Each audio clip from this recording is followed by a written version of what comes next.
I'll ask them to introduce themselves and just tell us the names of the businesses that you run, and then I'll take it from there. Therefore, please.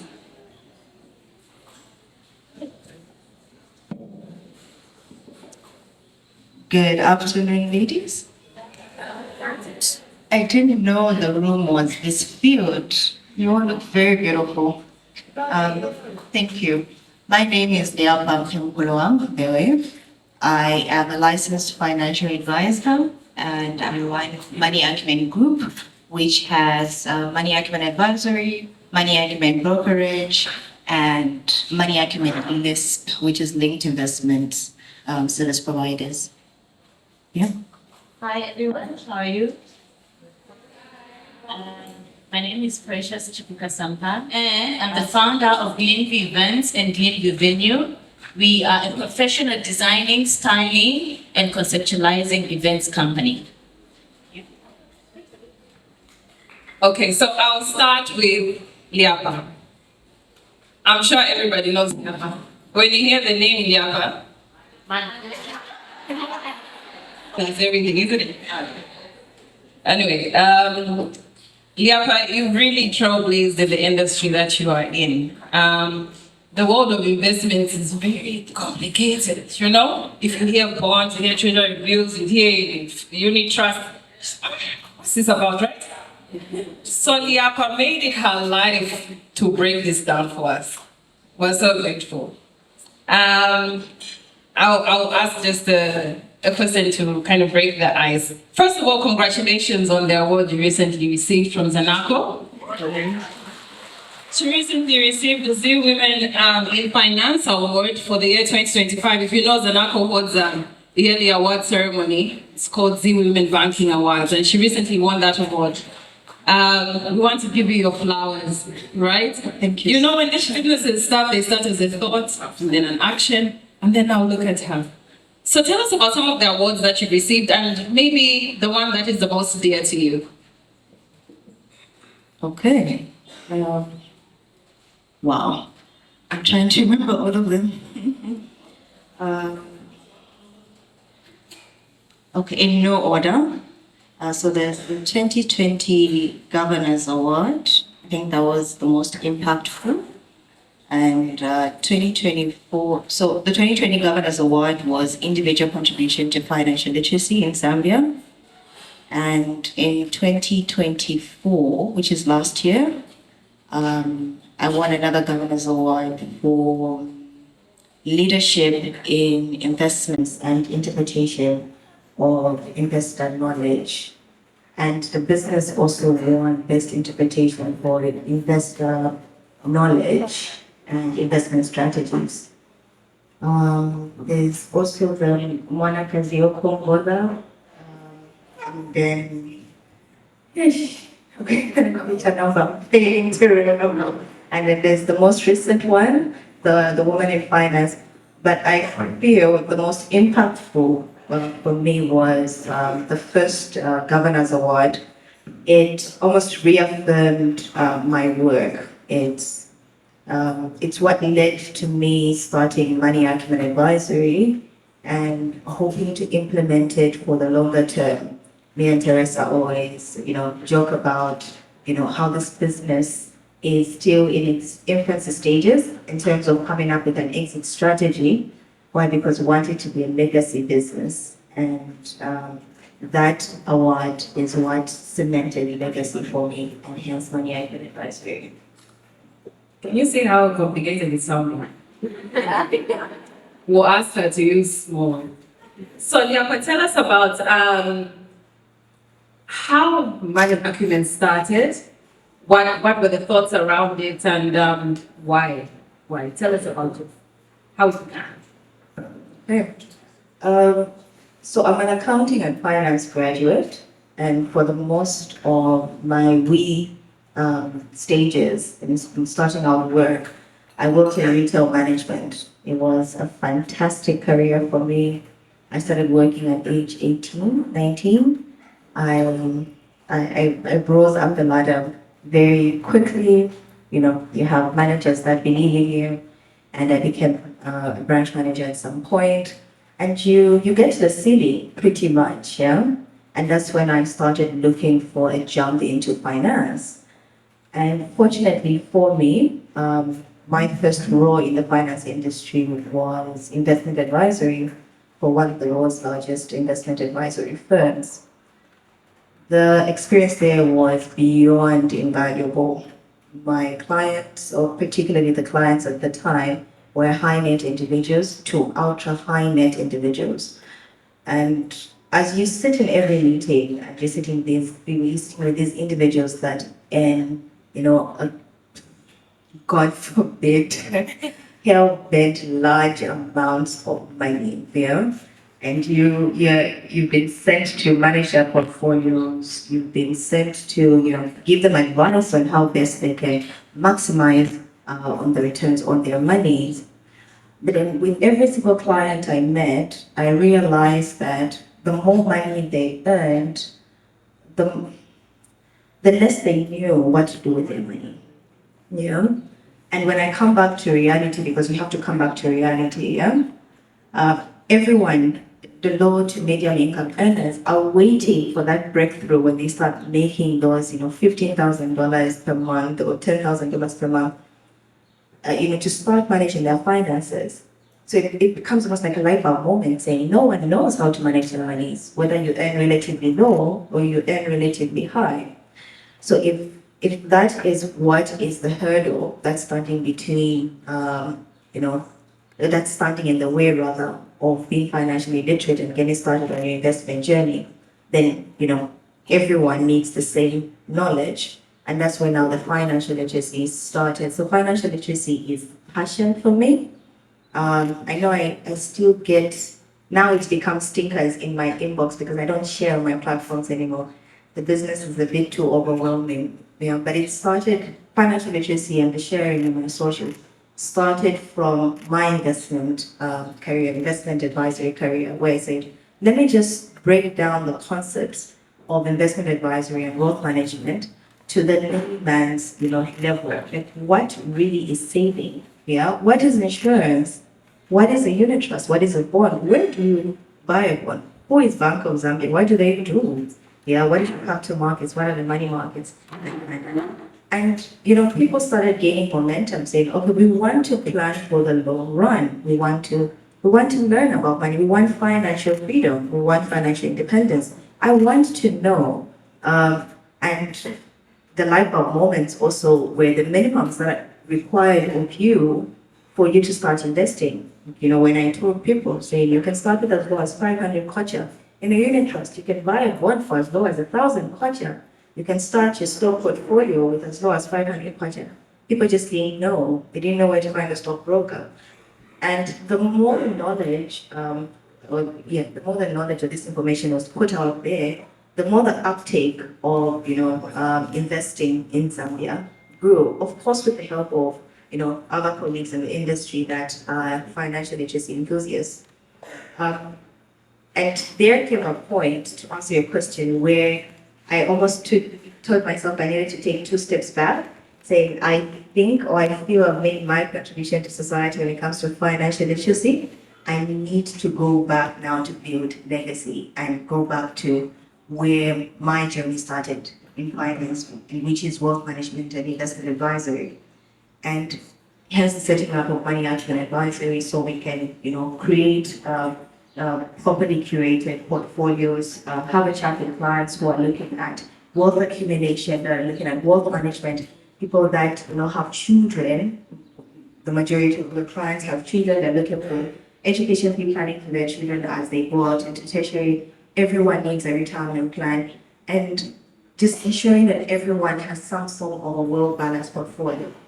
The vision behind Money Acumen is not just relevant to the affluent or the ultra high net individuals. It encompasses or includes the medium income earners, which is the majority of us in this room.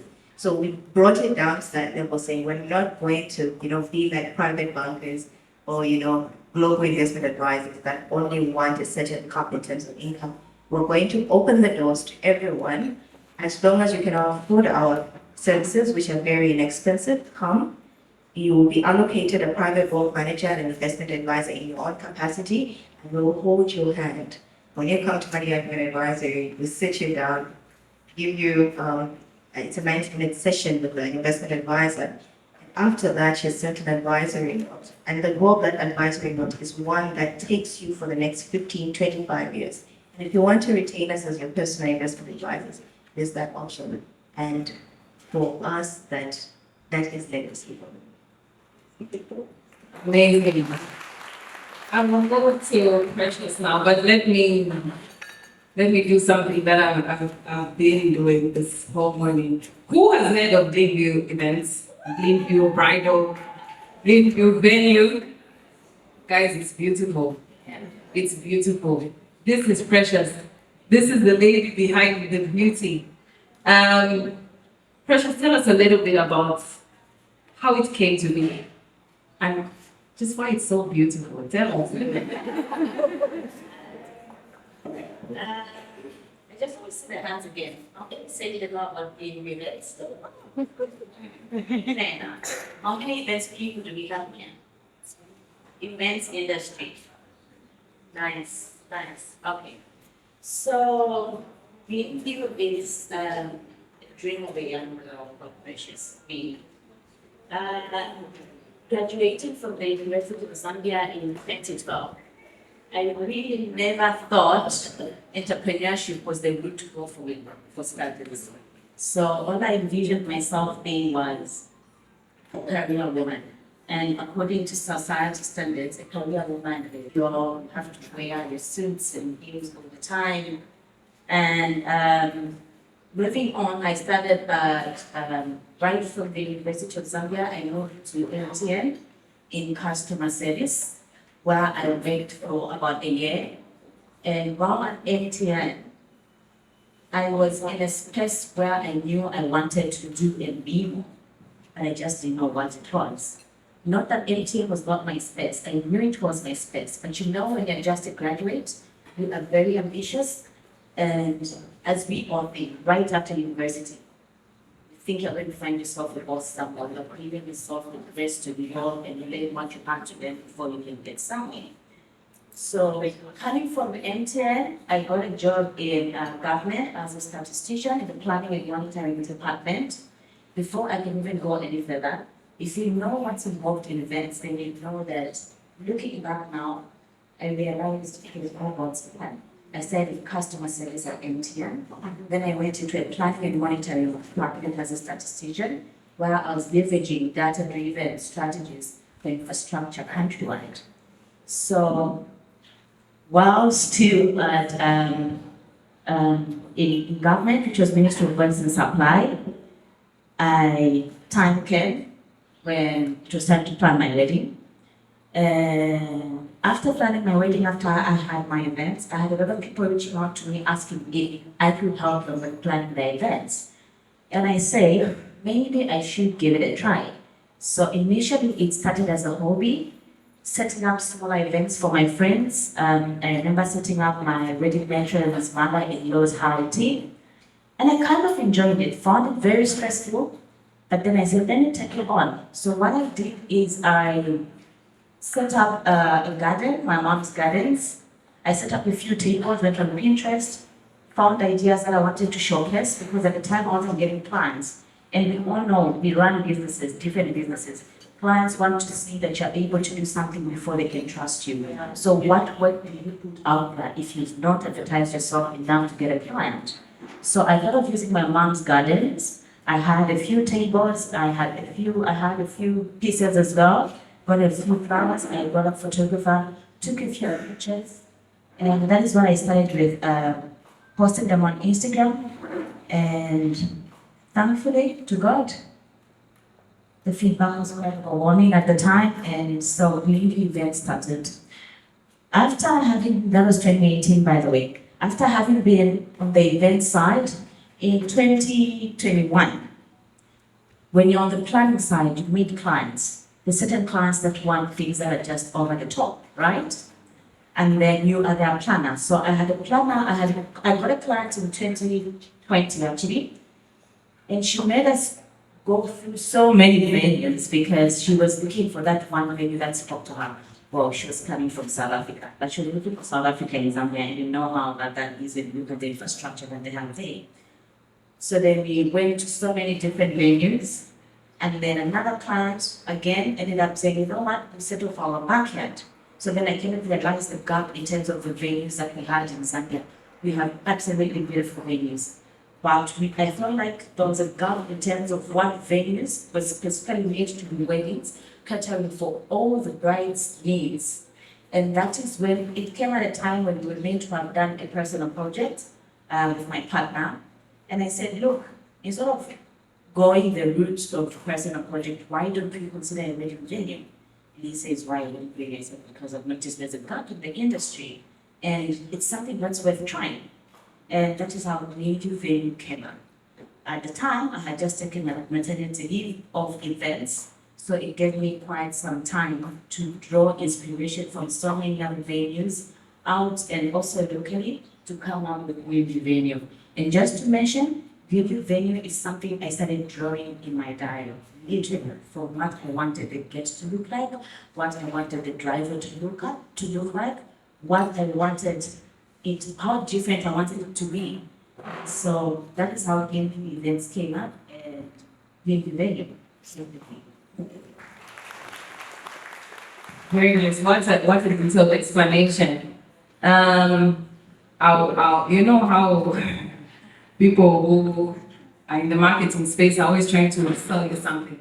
When she talked about writing in her diary, right? She visioned the gate, she visioned the driveway and whatever. I'm reminded that she entrepreneur has planners being sold at the back there. Guys, there are 350 supporters for business. Put it in your, you can say, okay, I'll put aside the hand culture, but anyway, just to tie into what she said, let's plan. Even if the idea seems like it's so far, like you can't reach it, write it down. It might just come to be. Back to Liapa. Liapa, tell us about some of the challenges that you see in the space of women and investing, right? What are some of the challenges that women face? I know, first of all, it's information, right? I know it's information. Are women investing? If not, what do you think are some of the drawbacks? So I wrote down some points so I can stay the course. No, I don't digress. So one of the things that I've noticed from real-time managing of women's portfolios as compared to men is women are very risk averse as compared to men. Men will uptake opportunities. Pardon? When you say risk averse, it's what is risk averse? Okay. Yes, thank you. Yeah. Women are very systematic in their planning. Yeah. So risk averse. Let me paint a picture for you on the risk scale. So we do what we call a risk profile on individuals, and I will apply into one of my other points. So let's picture a scale. So from 1 to 10, like the number lines we used to draw back in 3rd grade or 5th grade. So on the extreme side of the number line, there's 1, and then on the other side, there's 10. So that's a risk scale. So a risk-averse person is a 1. To give you an example of a real-time example where a risk-averse person is our Muslim brothers or sisters, yeah? They're risk-averse in the sense that not only is it, tied to their religion, but they just don't believe in interest. They don't believe in, they would rather take their money, put it under the mattress. And it's the same thing with Indians, yeah? They don't trust the banks, they don't like the banks, yeah? It's preference, yeah? Such a person can be, attributed to as a risk-averse person. They don't want to take any risk, they don't want anyone to touch their monies, just leave my money. We have some people in here that would rather have their money in their bank account. You don't even trust the bank, you don't even trust Airtel money. Every 10 minutes you're opening to see if your money is there. Yeah. You consider a risk-averse person, yeah? You can't even be swindled. And I like such people. You rarely can be swindled. That's an upside in as much as they're very systematic in that end, it's a downside because you're missing out on opportunity for your money to grow, and that's the majority of women. On the extreme side of the number line is 10, yeah, where you find high risk takers. Okay? The best example for a high risk taker is a gambler. Gamblers, for me, I feel are my favorite on the risk profile. Why? Because they understand, there's a reason for it. There's a reason for it. They understand risk the best.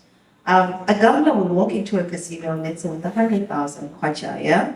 Knowing that in the next 30 minutes, it's a 50-50 game, yeah? Next 30 minutes, they might walk away with an additional 100,000 kwacha, meaning they'll leave and go home with 200K. But the beauty about a gambler also understands that if, things doesn't go their way, they walk away with how much? Zero. Perfect, yeah. And for them, they'll grab their jacket, go home and sleep. It's just another bad day at the office for them, yeah. But let me throw this question to you. If 100,000 kwacha were lost in the next 30 minutes, if your 100,000 kwacha were lost in the next 30 minutes, what would you do?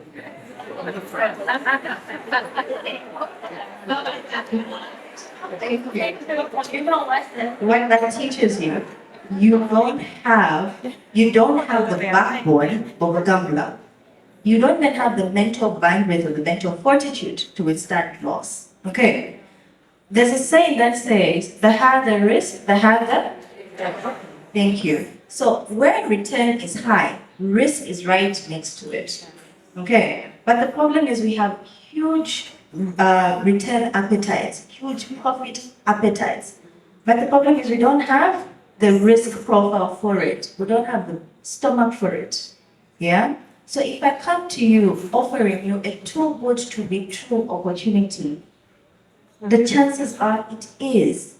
It's too good to be true. Take your hard-earned money and run. Okay. So for women, that is the challenge that we've had. It's either they are very risk averse and they're not willing to take up opportunity, or they're on the extreme side where you are easily swindled. And when you look at the stats, yes, we see men are more prone to betting, but women are also more prone to being swindled. Yeah, I'll come here, someone will walk in here, speaking eloquently and they'll swindle everyone in this room. Yeah. Why? Because you don't want to, put in the actual work, which is your due diligence, researching where is this person coming from, what does this business do, how will you make my money, and you ask the difficult questions. So those are some of the barriers. Risk one is one of the barriers, and again, the second item which ties to the first point is not taking advantage of opportunities that come in front of you, or not recognizing the opportunities that come in front of you. And this goes to the fact that most women are impatient. It's a trait that we share with the men. It's just that for men it's a bit higher, but most women are impatient, and most African women are impatient, or most Africans are impatient. We want to plant today, reap tomorrow. Okay. But the problem with investments is medium to long term. Business owners in here understand this best. Passive investors understand this best. Because remember, a business is an investment, yeah? You know that when you start a business, it will take you 3 to 5 years for you to break even and for you to build proper tangible returns. There's a side hustle, and please bear in mind that there's a difference between a side hustle and a business, yeah? And there's a difference between a startup and a small business. A startup is a business that is looking to grow. It's just in its infancy stages. It's bound to grow. A small business is, let's say, by Jack by the corner of the road. It's been the same business for the past 15 years. You grew up, going to a Jack's kiosk. That is what you constitute to as a small business, yeah? But when you look at, I digress again, so let's go back. So when you look at opportunities, I need you to realize that when it comes to opportunities, it's medium to long-term returns. And you need to pace yourself. My business is going to grow in the next 5 to 7 years, next 5 to 10 years. And this is when I'm going to start yielding tangible results, yeah? Or I'm going to make this investment. I'm not a business person, and that's also fine, yeah? Please bear in mind that there are people that are genuinely not business, oriented. That's also okay. And this is why passive investments exist for such individuals. You are the one that sits on the other scale to fund the already existing businesses. And this is where now investment vehicles come in. You become the investor, you put in monies in these pools, these bonds, equities and whatnot, and these fund other businesses. So, on the other side, you have Precious that is looking to expand her business. There's Greenview Zambia. I want to open Greenview South Africa. Okay? She goes to a venture capitalist, and the venture capitalist is, having these conversations with her. How much will it cost you? It will cost me, $500,000 for me to do that project. Okay? Fantastic. In this room, every single one of us would have contributed to that fund. There's someone who's putting 50,000 kwacha, there's someone who's putting 20,000 kwacha. We have assessed Precious's business and how viable it is. We've looked at Greenview Zambia and we understand that this business is a viable business to invest in. Everyone in this room that would have contributed to that fund, that investment, would then invest in this particular business. And invariably, the returns that she's making from there will become now your coupons or the dividends that you're being paid out. You are an investor or you're a business owner, a part business owner of Precious's business. You just don't manage businesses on your own. That is what I'm talking to when I talk about opportunity, speaking to Ronald when I talk about opportunity. You need to recognize opportunities. Are you going to be a direct investor into businesses, or are you going to be investing in the vehicles that invest in other businesses or other investment opportunities? But the game is still the same. It's a medium to long term, and you need to allow for things like compound interest. Okay? No, you don't. You need to allow for money to work for you. Okay? So the longer you invest the longer you invest, and I'll give you an example of one of the richest men in the world, Warren Buffett. Warren Buffett is a billionaire, is he not? Yeah? But do you know that he only started making millions, not billions, millions, after the age of 55? Do you know when he started investing? At the age of 11. When the kwacha and the USD were 1-to-1. So I'm just saying that our grandparents were not investing. Else would have been, rich grandchildren. That's why it's there. But it was to show you that it's called wealth creation for a reason.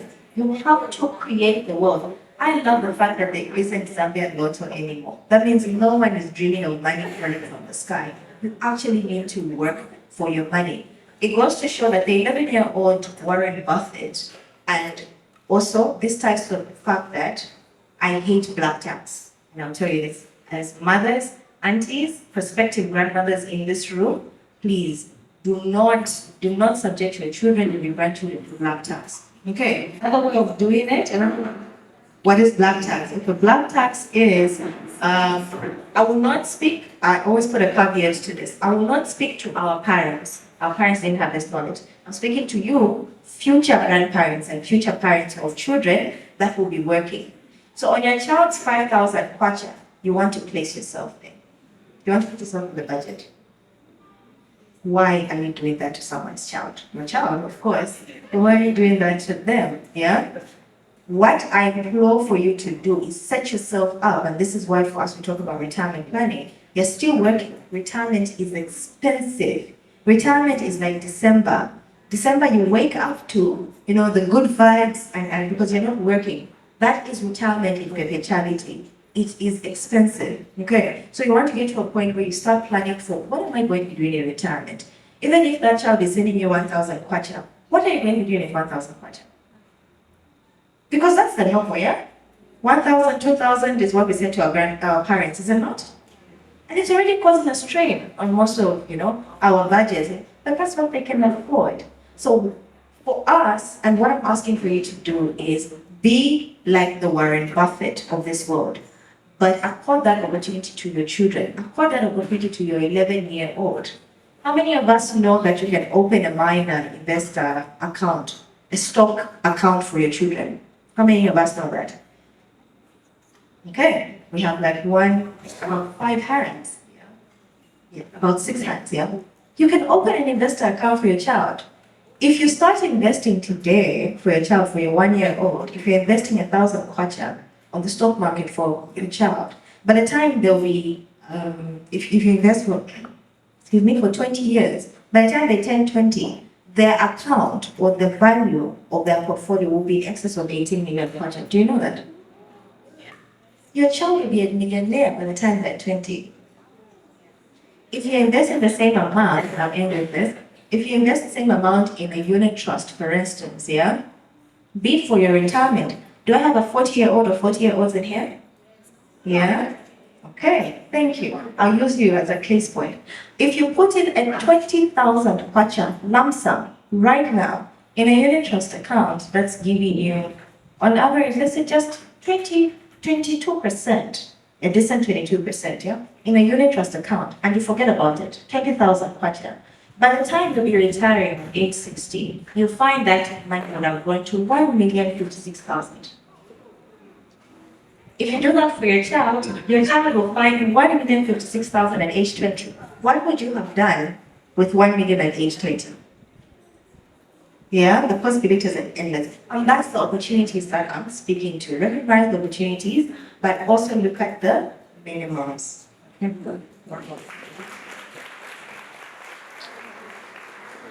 You know, I'm having great trouble trying to explain to Nyamba that she's still using the words. She said unit trust. Let me try. Maybe I'm overthinking it. Does anybody know what a unit trust is? Can someone tell us, please? Oh, perfect. We have Joy here in the front. Joy, I can't see the person with the mic. My mic. Let's explain.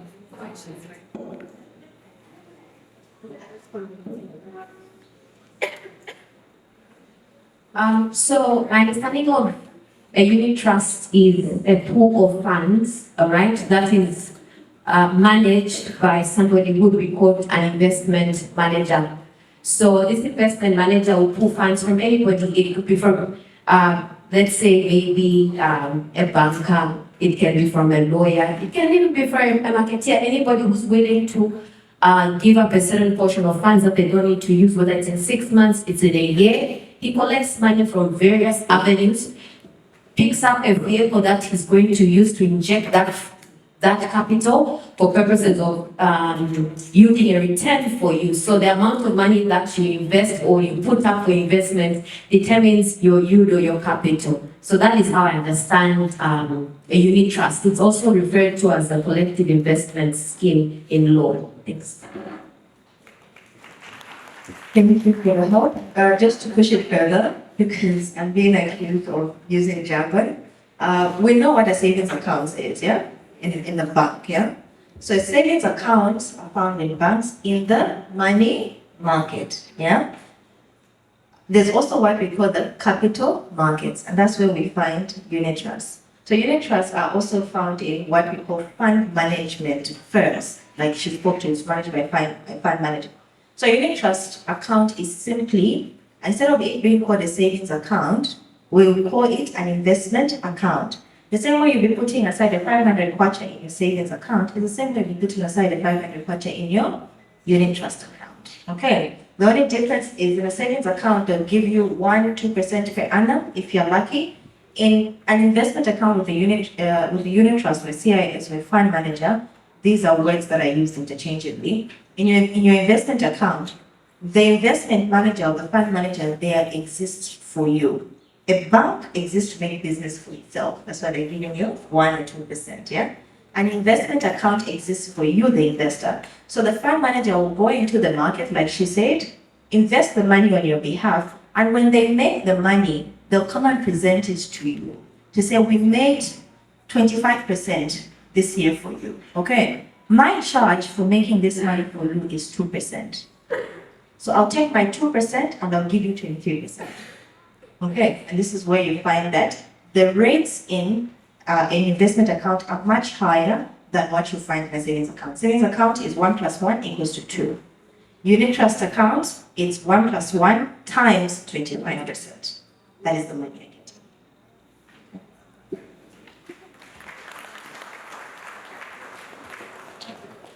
Thank you, Liapa. Thank you. They can now doing this so that they understand, right? What pretension we So I will move to Precious now.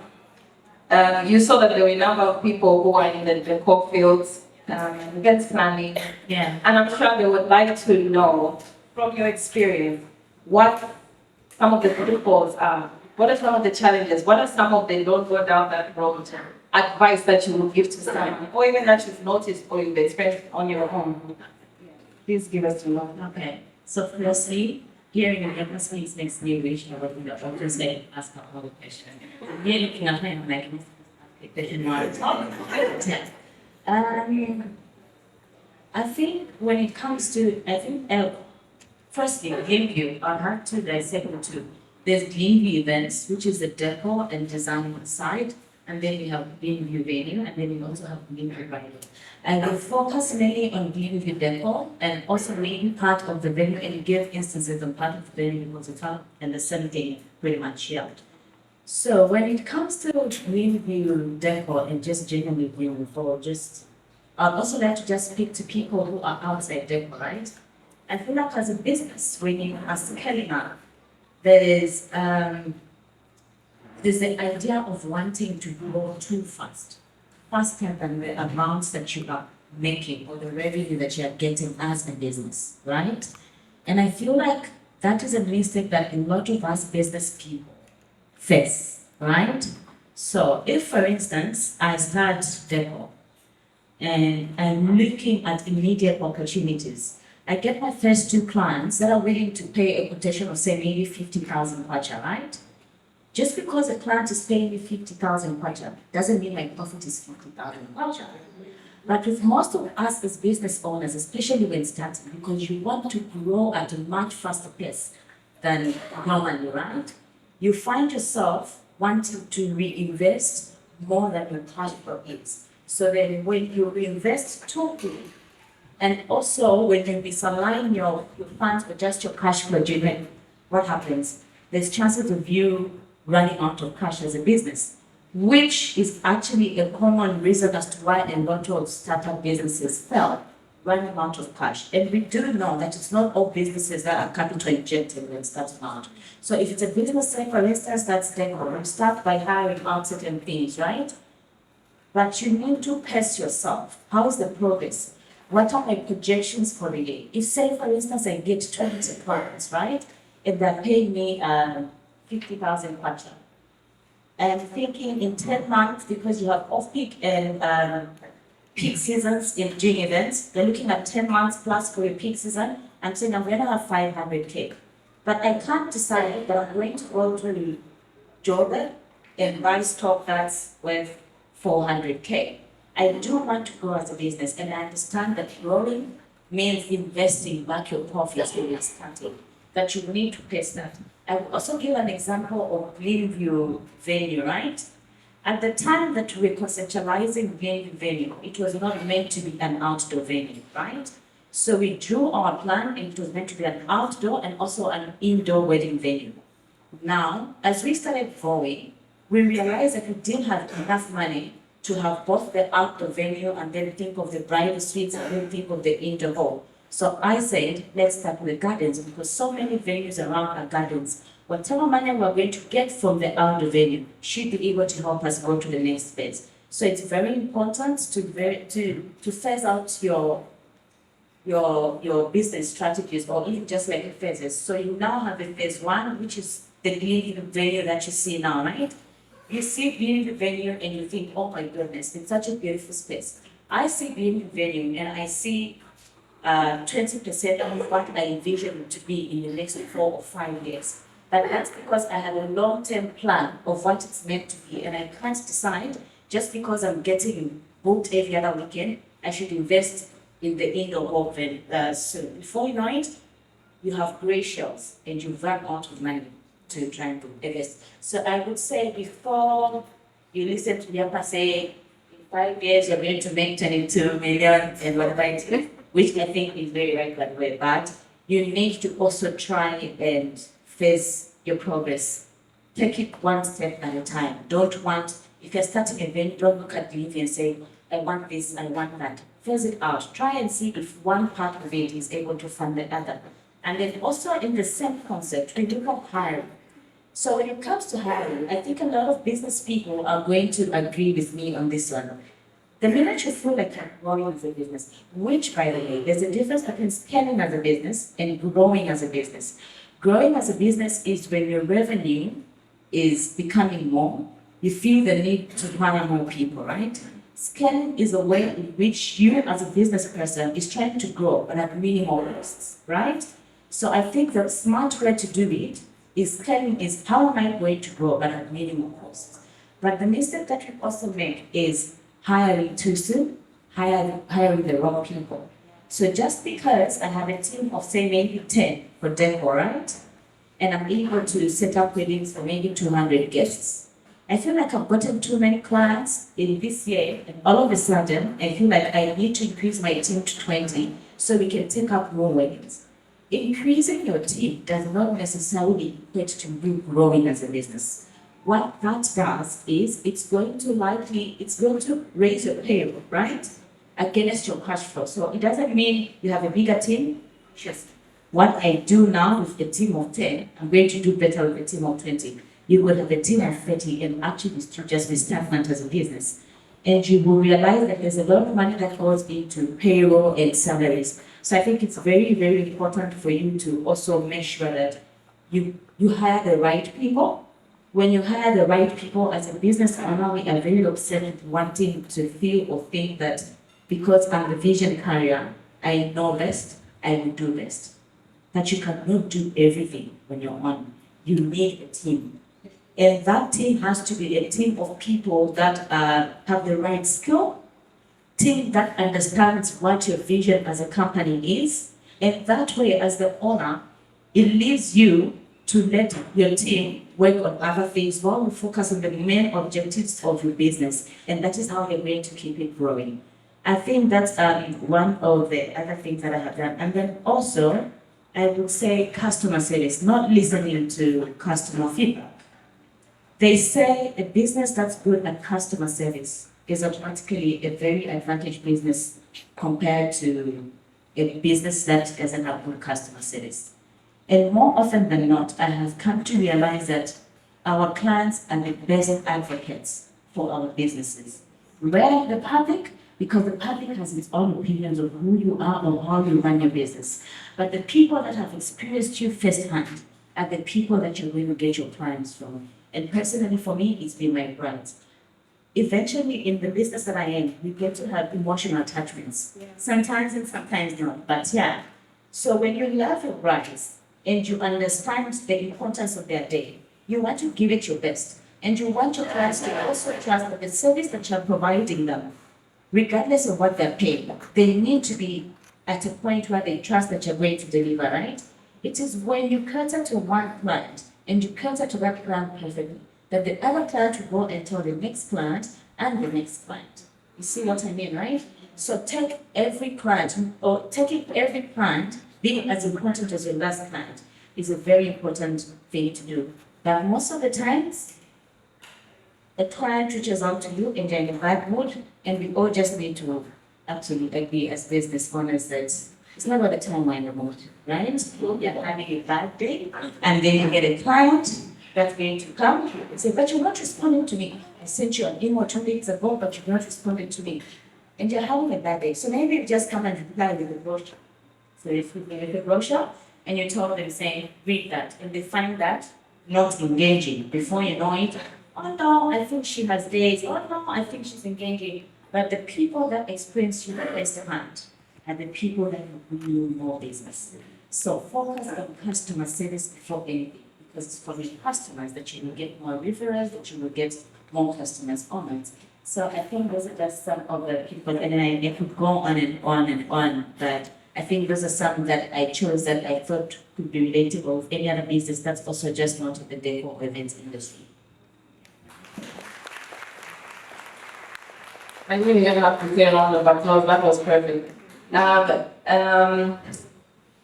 Just before we move on from, first of all, remember when she said, "Oh, the upper speak so well." Really, She's doing such an excellent job herself. Anyway, let me ask. You spoke about the difference between scaling and growing. I don't know if I missed your answer, but did you tell us the difference? What would you say is the difference between those two? So I understand scaling, and I mean, everyone has their own understanding of things, but I understand scaling as a business growing, but trying to keep your costs.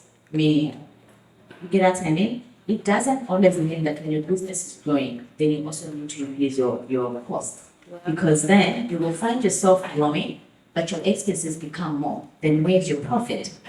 The idea with scaling is if I'm doing revenue, right? Doing your deco, I say, if I'm able to say before revenue, that is on the deco side, if I'm able to have my stock that I'm able to use, right, in the following year, like annually, but not feeling the need to reinvest into new stock each time I get a new client. That's smart scaling. That's smart growth.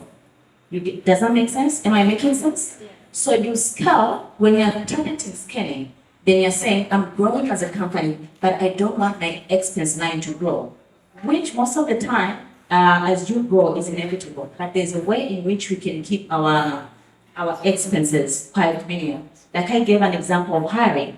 I don't need 30 people to set up a wedding of 700 guests. No.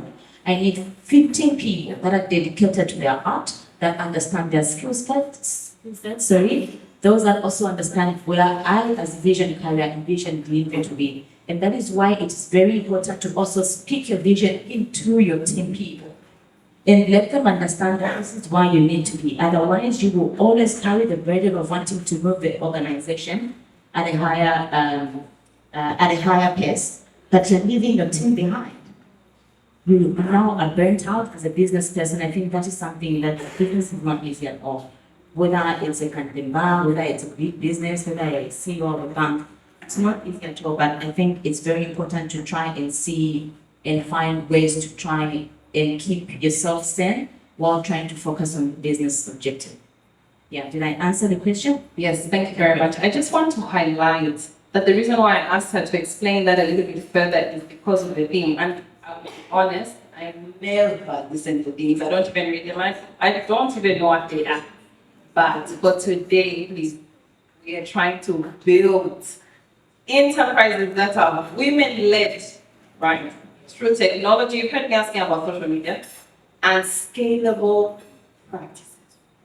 Small incremental changes every day that make it so that our business one day is big, right? I'm using as an example.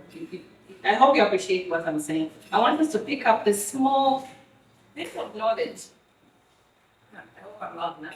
I want us to pick up the small bits of knowledge that are being shared today so that we can replicate them in our own businesses. So that even if it's 2 years from now, Joy will say, oh, I picked up this and that from Precious or from Martin, right? And my business is scaling. This summit is for you. And I hope that it's not really beneficial. I'll move back to Liapa and I will ask her about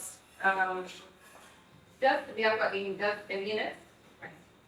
Tell me about some of the challenges that women who are in business face in investing. And how we invest in so that they can also invest.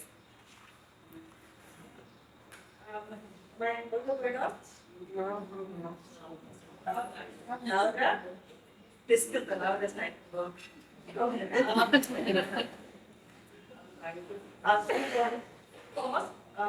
People, not just women, but most people, I feel to speak to Precious' point, we are constantly reinvesting back into the business while without our cash flow projections here. No matter the size of the business, you need to have some form of cash flow projection that does not speak to the current year you're in, but how the next 5 years looks like. Yeah, how the next 3 years looks like. Yeah. And a cash flow projection should be something complicated. It just speaks to revenue that we're anticipating to make, or based on how much we made in the past couple of years, the past couple of months, and how our expenses have been. It is supposed to pace itself in terms of expenses. Yeah? and the incremental rate at which you're going to apply with expenses, which again ties into our point for earning. If you can pace how you increase your expenses, chances are your bottom line, which is your profit, will also be paced, yeah? You will see the growth in the profit. Why? Because not only are you making more money at the top, but you're also maintaining your expenses at a certain range. But the problem is we're so focused on the top and the bottom line, we don't understand that one of the biggest, if not the most important bit of our business is us maintaining a certain type of or certain rate of our expenses. And because of that, when we get to our profits, our job as businesses, as business owners, is we often, because we're driven by passion, we often take the entire profitability and pump them back into the business. And if you're doing your finances, we call that retain earnings, yeah?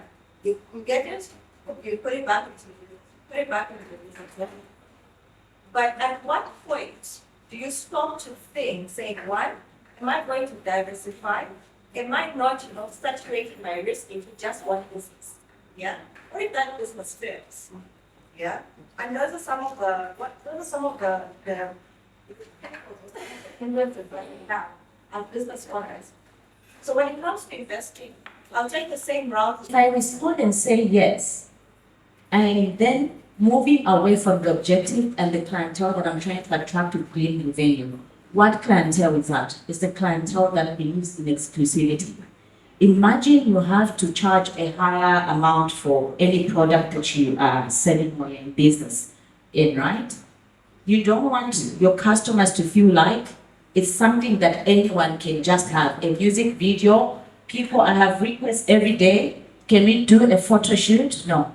So if you're going to charge a premium amount, you need to stay focused on what you want your business to be known for. You cannot decide to diversify into music videos, weddings, I want this. No. If at the time comes, I decide I want to do conference, I should be able to be in a position that I'm hosting conference facilities, but I have put facilities that support what conferences are, and those are very different from weddings.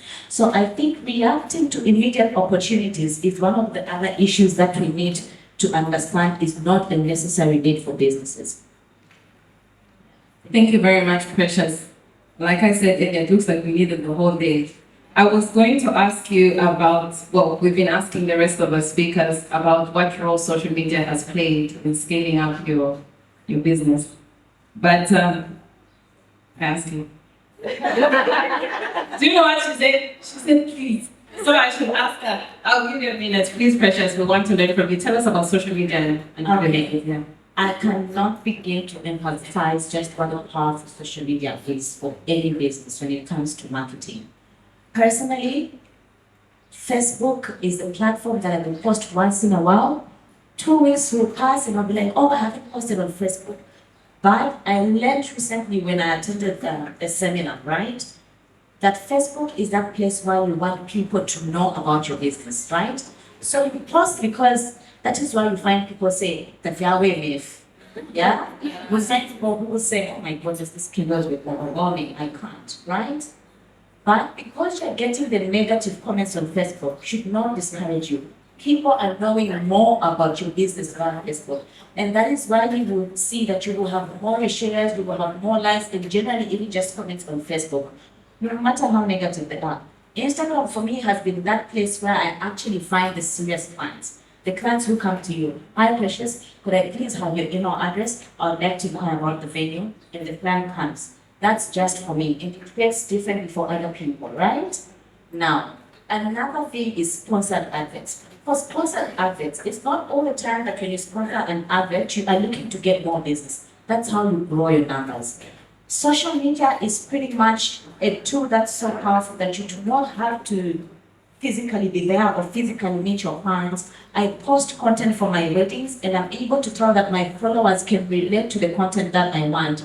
And you create a certain level of FOMO. You find brides who will come to you now and then, Precious, are you going to post my wedding on social media? Yeah.